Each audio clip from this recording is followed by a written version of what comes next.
Hello and welcome to my channel. We have achieved something pretty important. We now know with certainty when Jesus Christ was crucified. We know the exact date of the crucifixion with certainty. We no longer guess if it was 33 AD or 30 AD or some other year or 6 BC or 4 BC. We know exactly, after a lot of effort and hard work, we know exactly when it happened. The important thing is that Jesus Christ, during the day, was crucified before sunset, and that was Nisan 14. Right after sunset, when the moon is seen and the moon observation is taken, it was Nisan 15, because they switch the days at sunset, not at midnight, but at sunset. We also determined that the Jewish people had an observational calendar, not a fixed calendar like they do now, where they calculate things and it's all fixed. They used to observe the moon, and they used to have witnesses come forth and tell them, hey, did I see a little sliver of light on the moon? And if they had enough witnesses, they certified it and says, okay, today is the new moon. We don't know, under the atmospheric conditions of Judea, what percent illumination was needed in order to be seen. And if we try to do experiment nowadays, it won't work. Probably won't work because of all the ground illumination from all the cities. But we have the exact date.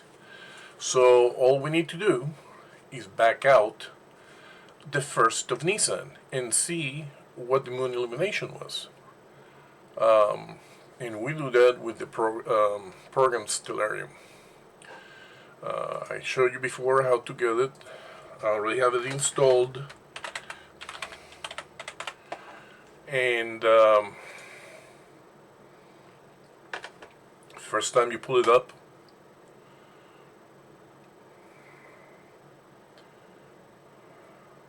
still loading. The first time you pull it up, it'll be on today's date. The time will be running, so the first thing we need to do is stop the time, and it'll be at my current personal location. So first we change the location to Jerusalem.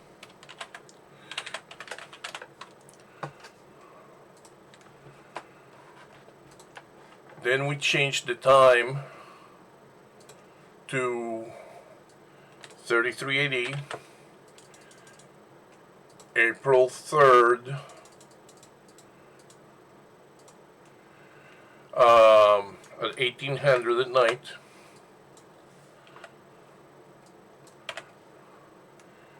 It wasn't quite sunset yet. And then we can set up the markings. For the markings, we have the azimuthal grid, which tells us the degrees of elevation, the equinoxes, the solstices, the cardinal points, the compass marks, the ecliptic, and the horizon. In order to really see the ground instead of this stock photograph, we click on 0 horizon, so now we have a flat horizon.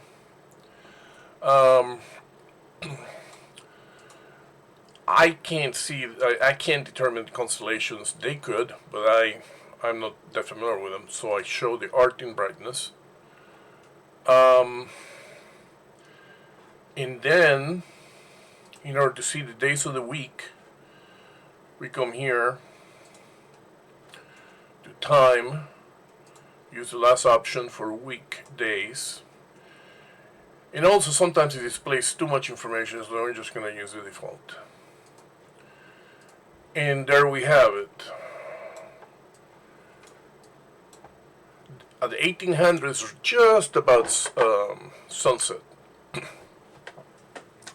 Now, sometimes the moon will be underneath the Earth, sometimes it'll be higher, underneath the horizon, sometimes it'll be higher. Sometimes the sunset will be before 6 p.m. Sometimes it'll be after 6 p.m. So in order to standardize everything, to make it easy for me, I've decided to set all the times at 1800 at 6 p.m. And in order to see the moon wherever it may be, I go to the sky, remove the atmospheric visualization, and remove the ground. So now, for example, at exactly 6 o'clock, it was not quite sunset, and the moon was not quite up yet. But we can see it. It was under an eclipse that day. So, if we say this is sunset, standardized as sunset, it's pretty close to sunset, then this is the 15th of the moon. When we back it out, 14th, 13th, 12th, 11th, 10th, let's zoom in on moon.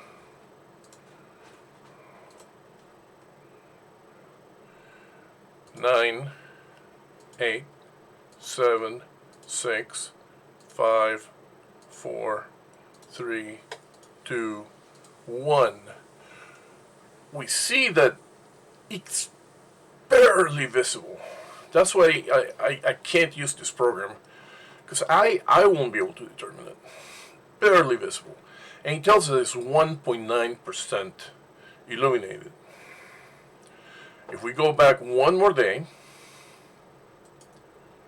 it's completely zero. And we have also verified this, that it was a one-day difference, because the Last Supper, which is specifically called a Passover meal, was the day before. So that's confirmation that they could see, even though it's kind of difficult for me to see, this tiny little sliver of light. And there we have it. We have the key for reconstructing the entire Jewish calendar, 1.9%. Now that we have the key, I'll show you how to use it. We'll create the Excel spreadsheet that goes day by day, each day. And I did it for 3 years because I was interested in the years from 1 BC to the Crucifixion. And also because I wanted to make sure that I got the intercalation of the month right. There's one month that gets intercalated.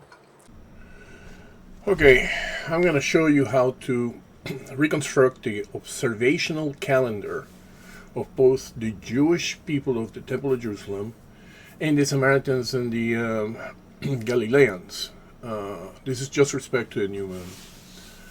I'm going to break this video into two parts. The first part will be the new moons, and the second part will be some festivities. But anyway, we can set up an Excel sheet, and we can have a column for the year and the month. And these are the Julian days of the calendar.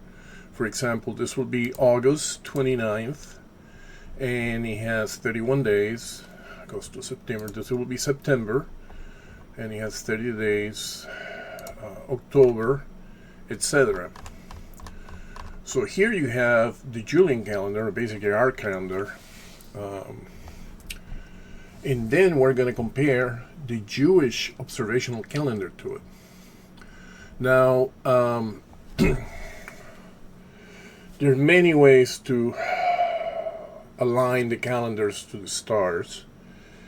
And we used to have the Julian calendar, which is very simple, 365 days. And every 4 years you intercalate one day, the leap day and the leap year. But that wasn't accurate enough after like 1,580 years, 82 years. The calendar has shifted a few days from the stars. So they decided to redo the calendar by adding an additional intercalation every 400 years and some other changes. And you end up with a Gregorian calendar. Astronomical programs use the Gregorian calendar, which is what we have today, from the year 1582 onwards. And from 1582 backwards, they use the Julian calendar. In fact, extrapolated it all the way down to the year 3000 BC, which is just an artificial extrapolation, since the calendar was started by Julius Caesar around 44 AD or something like that, BC. It doesn't matter.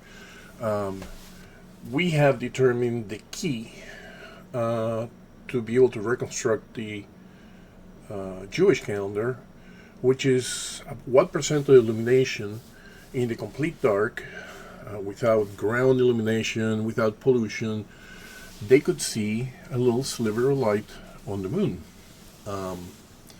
And we can calculate with the computer program when the moon was completely dark. So we can get the beginning of the year for the Jewish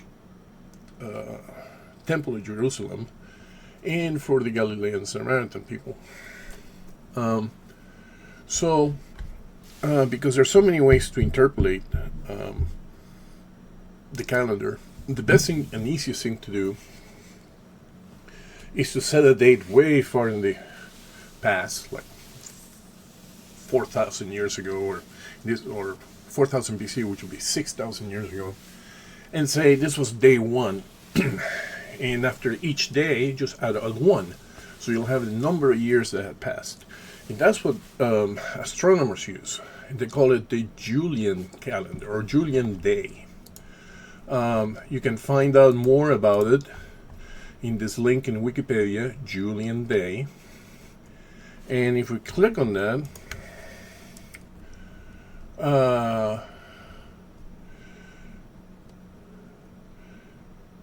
so you'll see that year 1 of the corresponding to Julian day 1 was 4,713 BC. Now there's a slightly different one called Julian day number. No, there's a Julian date. So anyway, you can read about it in here, and you can see the numbers are expressed, as a very large number of days that have passed since that reference point. You can easily find the Julian day for a particular day with the computer program I'm using, Stellarium. Now we can there. So I started the calendar on the 30th of July of 29. So if we go to our and that will be during the day. To make sure it's during the day, we set it up at noon. So year 29, the 7th month, the 30th day, and if we click here, that gives us the date and time in the Julian calendar. And if we click here, it'll give us the Julian day. 1,731,860 days have passed since the reference point. So it's 1860, last few digits. So we come over here and we see 1,731,860. So we set that as the number. We entered that number directly. And then for the next few numbers, we simply add a 1. We copy and paste, and we go down the line, and the numbers increase. So now we have linked our Julian calendar to the Julian day. Next, we link the day of the week. So if we come over here, we see that, and to be able to see it on Stellarium, you have to go to the settings, set time, and choose the option for date that gives you the day of the week. In this case, it'll be the last one in the whole drop-down menu. So that tells you it was a Saturday. We come over here and we set that as a Saturday. Sunday, Monday, Tuesday, Wednesday, Thursday, Friday, and Saturday. So we go ahead and copy and then paste over and over and over and over, and then we get the sequence of the days of the week. So now we know when what day of the week was for a particular calendar date. And there's a trick. We can go further. We can develop a formula that will take the Julian day and calculate a number that goes 1, 2, 3, 4, 5, 6, 7, where 7 is Saturday. So that will be the floor of the modulus of the Julian day plus 2, 7, 1, plus 1. If you do that, then you get the sequence 1, 2, 3, 4, 5, 6, 7. And then, to be able to see the colors, you can go ahead and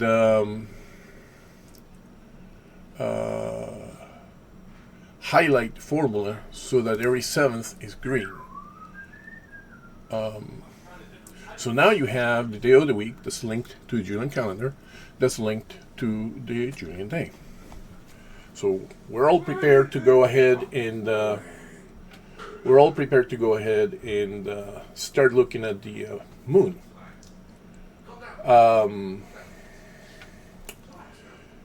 From the day of the crucifixion of Jesus Christ, we backed out what level of illumination was there on the first of Nisan at 6 p.m.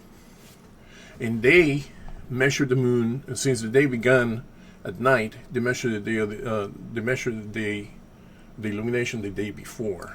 So this is the previous day at 1800 hours.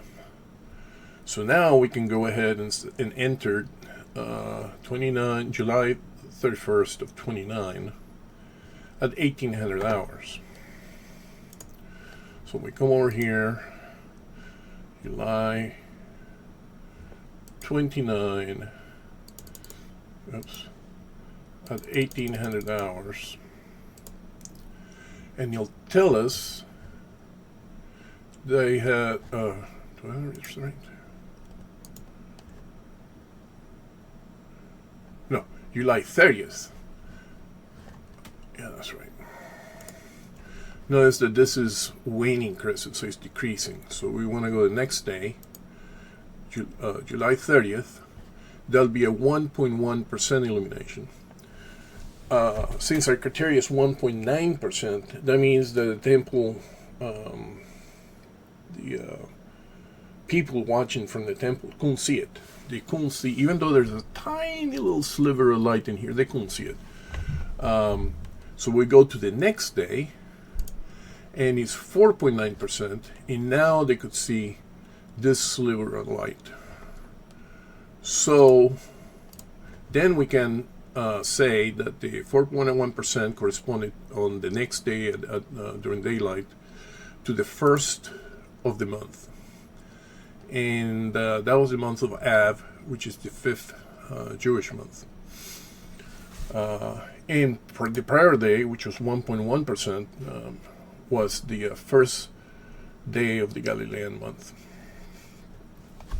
So there we have it. We have tied the new moons to the Jewish month and also to the Galilean month. We can go ahead and proceed and go to the next month. We can go to August 29th. So we go to the next month, and that's too much illumination, so we back out the 17.4%. We back out, we got 3.4%, 0.5%.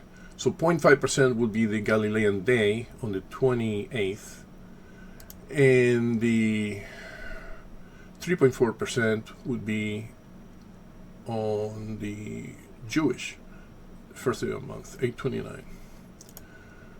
So here we have 3.4 and 0.5%. This was seen in the 29th at night, so it corresponds to the next day. So that will be the first of the Jewish month and the first of the Galilean month.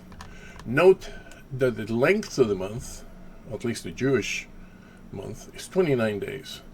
And we repeat that process, we get 29 days. Repeat the process, we get 30 days. We repeat the process, we get 29 days. We repeat the process, we get 30 days.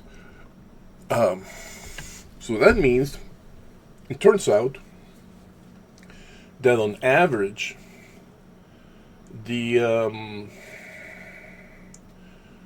moon, and if we measure it, the average length of the moon is 29.53 days, 29 and a half basically.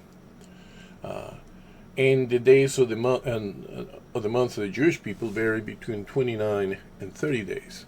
In fact, if they couldn't see the moon on the 29th day and they missed it, it would go to the 30th, and they still couldn't see it. They didn't go to the 31. They just stopped at 30. So 30 would be, so they had two choices, 29 or 30. But the Galileans, we shall see, had a more, they could have shorter or longer months. Now in this particular month, on the month of Tevet of year 30, which corresponds, that was the end of Tevet and the beginning of Shivat, which corresponds to January of year 30. The Galilean new moon happened 2 days before the Jewish new moon. There was 4.9% illumination that could be seen. The prior day was 1.5%, which could not be seen because it was less than 1.9%. And the prior day was 0.2% waxing. So that was the new moon for the Galilean month. So there were some instances in which the Galilean month, or the first of the Galilean month, was 2 days before the first of the Jewish month. But most of the time it was 1 day. And that's the reason why the Last Supper for the Galilean group of apostles and Jesus Christ, who was also Galilean, was on Thursday instead of Friday. They celebrated twice, basically. Well, they celebrated on Thursday, and they didn't get to celebrate on Friday because Jesus Christ was crucified.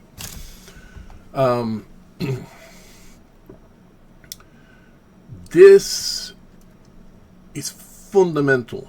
This is like the building block of determining dates for what Jesus Christ did. So it's very important to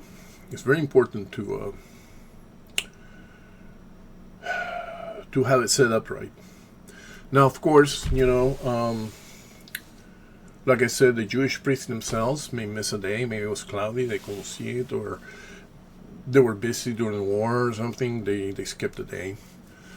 And also, the way I'm doing it, for simplicity, is I'm taking all the observations at 6 in the afternoon. But during winter, it will get darker sooner, and during summer, it will get darker a little later. So 6 p.m. is an average. So there may be a little bit of error there, but for the most part, I have found this to be accurate enough within a day. I mean, on the day, and it has helped determine the dates of various events. So I encourage you to create your own list. I'll show you how to do it. And next time we'll assign additional dates to this calendar. We need to know when the 15th of Tiberius was. We need to know when the Roman census was. We need to know when the Feast of the Passover was. We need to know when the Feast of Tabernacles was. We need to know when Hanukkah was. We need to know the 10th of Tishri. And we add them all up to a calendar. And then we'll start getting a good picture of the comings and goings of Jesus Christ. Thank you. Well, I've shown you how to recreate the calendar. There is a tedious process. You have to calculate or look in the astronomy program the percent illumination of the moon for 3-4 years. 12 months per year, there'll be 36 times that you have to do it. And I've simplified the process. Well, I've written a book. It's my book. And in it, I'd made the calendar as an appendix. So if you don't want to create your own Excel sheet, you can buy the book. The book is called The Chronology of Jesus Christ, as told by the Gospel of John, Volume 1. And if you click on this link, you get to it. Now, the paperback version is 18.5, and the Kindle version is 9.99. A lot of the things I'm going to talk in this series of videos are described in the book, but just for the sake of the calendar's on the back as an appendix. Please like and subscribe to the video. I hope you find it useful. In fact, this is the key for determining the dates in the life of Jesus Christ. So it's very, very important. This episode 11, part 1 and part 2, where I'm going to describe next the feasts of the Jewish people and incorporate them in the calendar. Again, please like and subscribe. Thank you.